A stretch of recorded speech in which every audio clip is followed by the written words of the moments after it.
إذا أقلقلوا التلفزيون إيرترا عزو سلام سنة تقبلوا زخبركم تعذبتنا كم يتمسيو نلوم سونا عسى 4 لكاتي 9 تمشي تلالو زينا من سنة دونا فيلم لنا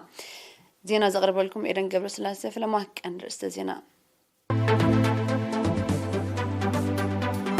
لوم بس قبل مرمراتات شوعة زيجاتات بكورونا فيروس مكافهم كراجت انكلو 31 نما تفانيهم أب زوادو بأم هزون سن عن زتكرة وعلى تخيدو مول جنفر تسنيا بنوزواتات تسني يقول لجن هاي كوتان زتابع نتفتات كم زعم المقليتو روسيا ما بالحمسان شو منطنة هجروا وعلى تتا موني كم زيت ساتف حفليتا أمونغو حالتا تتا إسرائيل فلسطينيون قد تولعوا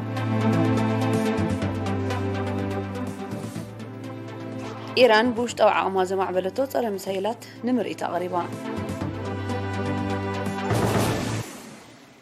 زرزرات زينا حبريتا كاب منيستر عنا لومي أب ممرمري مؤكلات زواتات مؤكلن عن سوان بزيتا قبرن على لابوراتور مرمراتات شوعة زيجاتات بكورونا فيروس ملكافهم ترقاقيت اللوم نساتهم دما حدا كاب زوا مؤكل كوينو أدراش وتصارات كمون شدوشتا كاب زوا عن سوا مالت سلستا كاب علا برعد كلتا كاب هابرو حدا دما كاب حقازيوم إذا كم زيلون كله كورونا فيروس ترقيبهم واب هوسبيتالات تعقيبهم كن جبر لهم زتانحو 20 شوعة كابزوا ماكل 4 دما كابزوا عن سبب تقللا 30 حدن زيجاتات حاويهم تفاني مالو بز مسيرة تقللا قطر بكورونا فيروس تلخفو زيجاتات كساب لومي 9675 بتحلو 9500 كلتن كابزيهم حاويهم زتفانو 103 بموت زتفليو 7 دما جينا أب هوسبيتالات تعقيبهم زركب يوم منستري تعنا 14 لكاتيت كلتشان إسران كلتن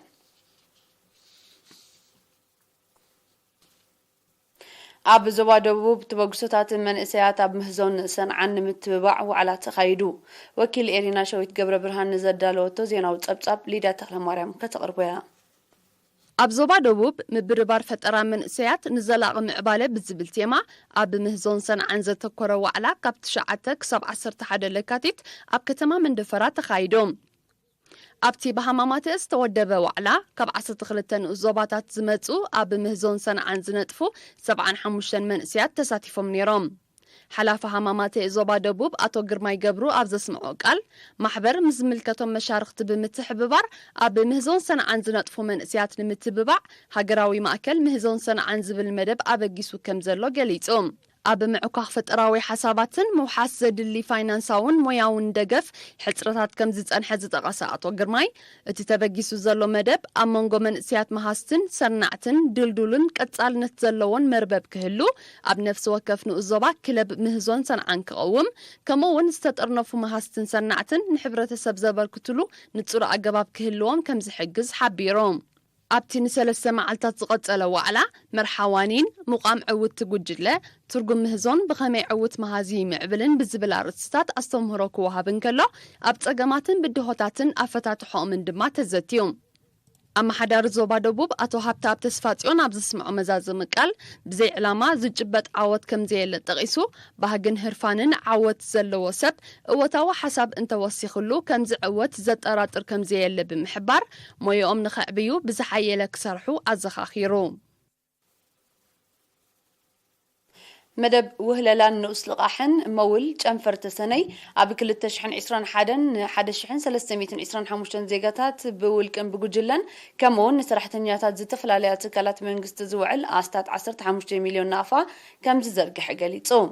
أما حضرتي نؤس زواتاتن أما حضرت أكابن تسني قول جن هاي كوتان أبز تساتفو بعصرت حدا لكاتيت زت خير جمجم حلفتي جنفر أتو تردس مبرهتو أب كتماتاتن قطراتن بمنك تقاس كابشو تشح كساب 150 شحنة أفاز زرقحنا يلقح عدلات كم زفترن زتبابع وتسيت تركبهم زلون أبرهو أتجمفر أبنو زواتات تسني يقول لجن هايكوتان كم زنتف زحبرات وتدسة أبز حلف عامتات أستات 4 مليون نافع نابل علي عسد تخلت شح عماويل كم زرقحن أستات 23 مليون نافع كم زأكبن بمتكاس لقحكا أب أوان مغفال كاب توسخي ولد سلزدحن تقلقلتي عتوات كونو التحساسيبهم ኣብ ምምማይ ተለቃሕቲ ተራ ኣመሓደርቲ ኣከባብን ኣነባብርቲ ዓድን ወሳኒ ምዃኑ ዝገለጸ ኣቶ ታደሰ ዓማዊል ንዝወሰድዎ ልቃሕ ኣብቲ ዝነጥፍሉ ወይ ብዝግባእ ዘጽንዕዎ መዓላ ምስ ዘውዕልዎ ውጽኢታዊ ከም ዝኸውን ብምሕባር ደገፍ ኣመሓደርቲ ኣከባቢ ክዓዝዝ ጸዊዑ ኣመሓዳሪ ንኡዘባ ተሰነይ ኣቶ ስዩም ገብረ ኢየሱስን ኣመሓዳሪ ንኡዘባ ጎልጅ ኣቶ ደሴ ዘርአ ሚካኤልን ብወገኖም መውል ኣብ ምዝርጋሕ ጥራይ ዘይኮነ ኣብ ምእካብ እውን ብዕቱብ ክነጥፍ ብምዝኽኻር ዓማዊል ልቃሖም ኣብ ግዚኡ ንኽመልሱ ምትሕብባር መምሕዳራት ንምሕያል ከም ዝስራሕ ገሊጾም ተሳተፍቲ ብግድኦም መውል ፈጢርዎ ዘሎ ናይ ልቃሕ ዕድላት ብግቡእ ተጠቂሞም ናብረኦም ንኸመሓይሹ ብዝረኸብዎ ሞያዊ ምኽሪ ክሰርሑ ዘለዎም ድልውነት ኣረጋጊጾም ኤርትራውያን ነበርቲ ካርቱምን ከባቢኣን ሱዳን ከምኡውን ሪያድን ከባቢኣን ስዑድያ መበል 32 ዝኽሪ ስርሒት ፈንቅል ብልዑል መዓርግ ጸንቢሎም ከካብ ቦትኡ ዝበጽሓና ትሕዝቶ ብመልክዕ ጸብጻብ ተወሃሂድሎ ገረ መስቀል ገረዝጊሄር ካቕርቦ እዩ كما أكل نايتي صنبل بإمباسي إرترا أب سودانن محبركم كارتمون توديبو ككايد صن حق الطمات كعس أجري بعوت غانتا فك التزازيمو أبتي مزازمس نسرعة استرخبة أمباسادر عيسى أحمد عيسى تساتفتي منسيات نزر أيو سبورتاوي بقعتن شونتن بمموغاس أب مساي سبورتاوي بقعتهم زبر رخلون عقمم زن صبار رخلون بايتان متطاح مسكلهم مشارختي بمتحبار كم سرح قليسو أبو منبر فدريشن إيري ليغ كارتوم منسي يعقوب تسفاي بوغانو اتي وددر تساوتي أسلت أنتن عليتن زركبوهم 390 إيرتراويان منسيات كم استساتفوون بتقلل 5 قطمات كم استخايدن بمقلاص نعوت نايتي مدب أبرغتون زكبرو أكلات مسغانا أغريبو بخلو قندما إيرتراويان نبرتي كارتوم أبزكايدو أخيبا كتات كم مدرخو قدرنات نقحتو من وداويتات من بمحيال هاقراو مدبات نمدنفع زلوم دلونات دقيمة مرقاقيسام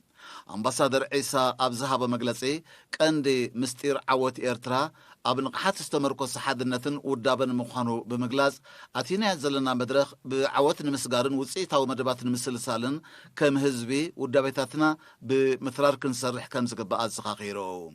إذا كم زيلن كله أبريادن كبابيان سعود عرب زنبرو زيغاتات بمخنيات زغري 32 عمد زغري سرحيت فنكل أبزود دب وصنبل رزين تاريخ برتاو كالسي نابنا عشتو ولدتات نمسقار زكايد مدبات بزلع لك دفعلو الزخاقيرام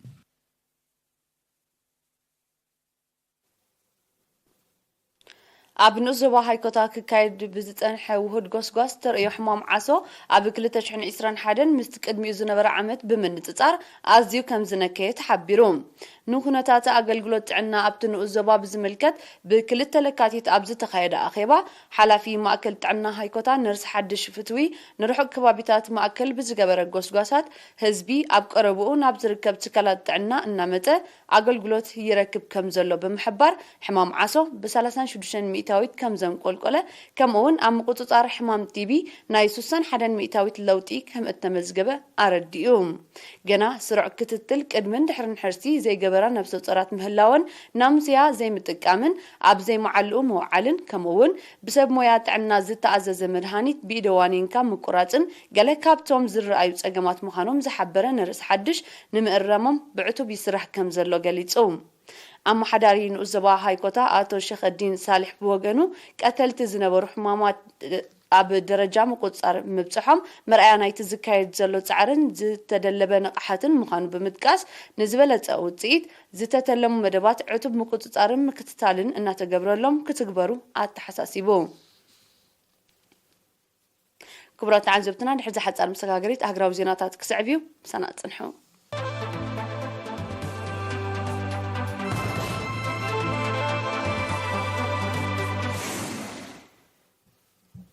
ኣብ ዜናታት ወፃኢ ሩስያ ካብ 18 ክሳብ 20 ለካቲት ኣብ ዝቃናዕ መበል 58 ዓመታዊ ኣህግራዊ ዋዕላ ፀጥታ ሙኒክ ከም ዘይተሳተፍ ኣፍሊጣ ሚኒስትር ጉዳያት ወፃኢ ሩስያ ሃገሩን ዝተፈላለየ ምኽንያታት ኣብቲ ዋዕላ ክትሳተፍ መደብ ከም ዘይብላዩ ሓቢሩ ይኹን እምበር ብጉዳይ ዩክሬን ኣብ መንጎ ሩስያን ሃገራት ምዕራብን ተፈጢሩ ዘሎ ምትፍናን ቀንዲ ምኽንያት ክኸውን ከም ዝኽእል ተንተንቲ ይእምቱ ኣፈኛ መንግስቲ ሩስያ ዲሚትሪ ፔስኮቭ ፕሬዚደንት ቭላድሚር ፑቲን ኣብቲ ዋዕላ ብኣካል ኮነ ብማንዛ ከም ዘይሳተፍ ኣቐዲሙ ምግላጹ ይዝከር። ኣብቲ 35 መራሕቲ ሃገራትን መንግስታትን ክሳተፍዎ ትጽቢት ዝግበረሉ ዘሎ ዋዕላ ኣብ መንጎ ሩስያን ሃገራት ምዕራብን ተፈጢሩ ዘሎ ዘይምቅዳው ዝለዓለ ኣተኩሮ ክወሃቦ ከም ዝኽእል ይግመት። ዋዕላ ጸጥታ ሙኒክ ዓመታዊ ካብ 1963 ክካየድ ዝጸንሐ ብዛዕባ ኣህጉራዊ ፖሊሲ ጸጥታ ዝዝቲ ምዃኑ ይጥቀስ። ትማል 13 ለካቲት ኣብ ምዕራባዊ ገማግም ኣብ መንጎ ሓይልታት ጸጥታ እስራኤልን ፍልስጤማውያንን ሓያል ግጭት ከም ተወልዐ ካብቲ ከባቢ ዝተፈነወ ዜና ኣፍሊጡ። እቲ ግጭት ሓይልታት ጸጥታ እስራኤል ኣባይቲ ፍልስጤማውያን ከዕንዎ ድሕሪ ምጅማሮም ከም ተወልዐ ዝጠቐሱ ናይ ቀረባ ተዓዘብቲ ብሰንኩ ልዕሊ 10 ሰባት ከም ዝቆሰሉ ኣረዲኦም። እቲ ክስተት ኣብቲ ከባቢ ንዝጸንሐ ጸጥታዊ ወጥሪ መሊሱ ኣኽሪርዎ ከም ዘሎ ተገሊጹ። እስራኤል ኣብ ምዕራባዊ ገማግም ተሃንጦ ዘላ ሰፈራታት ንምስፋሕ ኣባይቲ ፍልስጤማውያን ከተዕኑ ናይ ፈለማ ከም ዘይኮነ ጸብጸባት የረድኡ። እቲ ሃገር ብዘይ ሕጋዊ መንገዲ ኣብ ዝሓዘቶ ምዕራባዊ ገማግም ልዕሊ 600,000 ዜጋታት ኣስፊራ ከም ዘላ እቶም ጸብጸባት ብተወሳኺ ይጠቕሱ።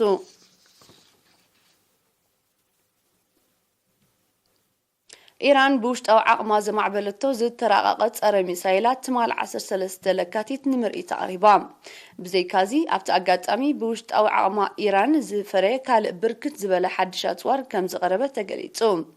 ምምዕባል እዚ ሓድሽ ኣጽዋር ኣካል ናይቲ ኢራን ወተሃደራዊ ዓቕማ ንምድንፋዕ ከተካይዶ ዝጸንሐት ንጥፈታት ምዃኑ ሰብ መዚ ምክልኻል እቲ ሃገር ኣፍሊጦም።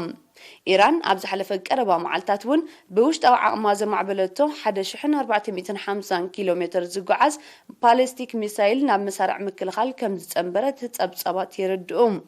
ኣሜሪካ ኒክለሳዊ መደባት ምኽንያት ብምግባር ኣብ ልዕሊ ኢራን ተደጋጋሚ እገዳታት ከተጸድቕ እኳ እንተጸንሐት ኢራን ግና ኒክለሳዊ መደባታ ካብ ምምዕባል ከም ዘይተዓግተት እያ ትሕብር። ብጉዳይ ኒክለሳዊ ስምምዕ ኢራን ኣብ መንጎ ሰብ መዚ ኢራንን ሓያላን ሃገራትን ኣብ ኦስትሪያ ርክብ ይካየድ ከም ዘሎ ይግለጽ።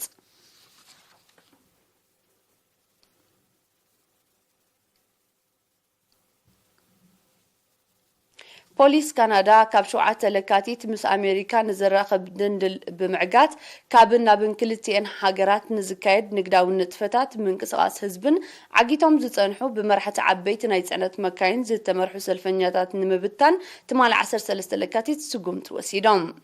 እቲ ንክፍለ ሃገር ኦንታሪዮ ናይ ካናዳ ምስ ክፍለ ሃገር ሚቺጋን ናይ ኣሜሪካ ዘራኸብ ቀንዲ መስመር ዕለታዊ ልዕሊ $300 ሚልዮን ኣቑሑ ዝሓልፈሉ ብምዃኑ ዕፁብ ናይቲ መስመር ብቐሊል ዘይግመት ቁጠባዊ ሓስያ ከም ዝወረደ እዩ ዝግለጽ። ሰልፈኛታት መንግስቲ ካናዳ ግድነታዊ ክታበትን መርመራ ኮቪድን ዝርከቦ ተረርቲ ስጉምትታት ከልዕሉ እዮም ክጽውዕ ቀንዮም።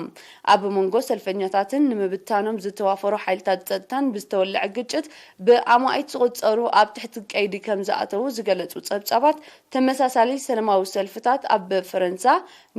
ኒውዚላንድን ኦስትሪያን ተበጋጊሱ ምንባሩ ይሕብሩ። መንግስቲ ፈረንሳ መራሕቲ ዓበይቲ መካይን ቀንዲ መስመራት መጓዓዝያ ብምዕጻው ዘካይድዎ ሰላማዊ ሰልፊ ዘይሕጋዊ ምዃኑ ብምጥቃስ ኣብ ልዕሊ ፈጸምቱ ስጉምቲ ከም ዝውሰድ ዘውፅኦ መግለጺ ነቲ ኣብቲ ሃገር ተበጋጊሱ ዝነበረ ምስቲ ናይ ካናዳ ዝመሳሰል ሰላማዊ ሰልፍታት ኣብ ትሕቲ ቁጽጽር ከእትዎ ከም ዝኽኣል እዩ ዝሕብር። ሩስያ ኣብ ጸሊም ባሕርን ከባቢኡን ከተካይዶ ወጢናን ዘላ ናይ መሬት ኣየርን ባሕርን ሰፊሕ ወተሃደራዊ ልምምድ ክትግብሮ ዝጸንሐት ምድላዋት ከም ዘጻፈፈት ኣፍሊጣ። ኣብቲ ልምምድ ዝሳተፉ ልዕሊ 30 መራኸቢ ኩናት ከምኡውን ነፈርትን ካልእ ዝተራቐቐ ኣጽዋርን በቦትኡ ሒዙ ከም ዘሎ እዩ ሚኒስትሪ ምክልኻል ሩስያ ትማል 13 ለካቲት ኣብ ዘውፅኦ መግለጺ ሓቢሩ። ብመሰረት መግለጺ ሚኒስትሪ ምክልኻል ሩስያ ኣብቲ ወተሃደራዊ ልምምድ ቀጥታዊ ተኽሲ ሚሳይላትን ከበድቲ ብረትን ከም ዝህሉ ተፈሊጡሎም። ዕላማ እቲ ልምምድ ወተሃደራዊ ዓቕማ ንምምዛንን ኣብ ሓውሲ ደሴት ክሬምያ ክፍጸም ዝኽእል መጥቃዕቲ ንምክልኻል ንዘሎ በቕዓት ንምድልዳልን ምዃኑ መንግስቲ ሩስያ ኣፍሊጡ እንተኾነ ግን እቲ ወተሃደራዊ ልምምድ ኣብ መንጎ ሩስያን ዩክሬንን ብዝተፈጥረ ወተሃደራዊ ምትፍናን ዝምድና ሩስያን ሃገራት ምዕራብን ሻሕኪሩ ኣብ ዝርከበሉ እዋን ይካየድ ብምህላው ነተን ሩስያ ኣብ ልዕሊ ዩክሬን መጥቃዕቲ ንምኽፋት ትሸባሸብ ከም ዘላ ዝኸሳ ዘለዋ ሃገራት ምዕራብን ማዕከናት ዜናአንን ቀንዲ ዛዕባን ኮይኑ ከም ዘሎ እዩ ዝግለጽ ኔቶ ንዩክሬን ወተሃደራዊ ደገፍ እናገበረ ኣብቲ ከባቢ ተፈጢሩ ንዘሎ ወተሃደራዊ ዘይምቅዳው መሊሱ የኽርሮ ከም ዘሎ እዩ ዝውቀስ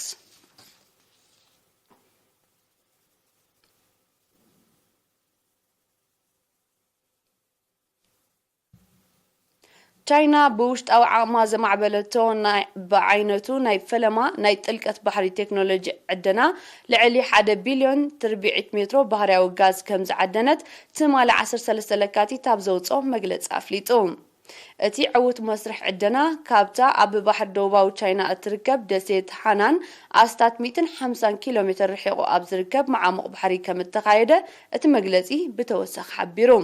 እዚ ቻይና ብውሽጣዊ ዓቕማ ዘማዕበለቶ ቴክኖሎጂካዊ ዕደና ምርኣያ ናይቲ እታ ሃገር ኣብ መዓሙቕ ባሕሪ ንምድህሳስ ንምዕዳንን ንምፍራይን ኣጥርያቶ ንዘላ ምዃኑ ድማ ተገሊጹ እዚ ቻይና ደሊባቶ ዘላ ዓቕሚ ንኣሜሪካ ቅሳነት ዝህብ ከም ዘይኮነዮም ተንተንቲ ህልው ኩነታት ዝሕብሩ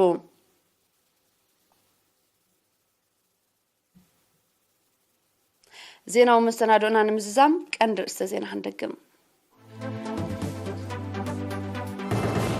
ሎሚ ብዝተገብረ ምርመራታት 7 ዜጋታት ብኮሮና ቫይረስ ምርካፎም ክረጋገጽ እንከሎ 31 ድማ ተፋንዮም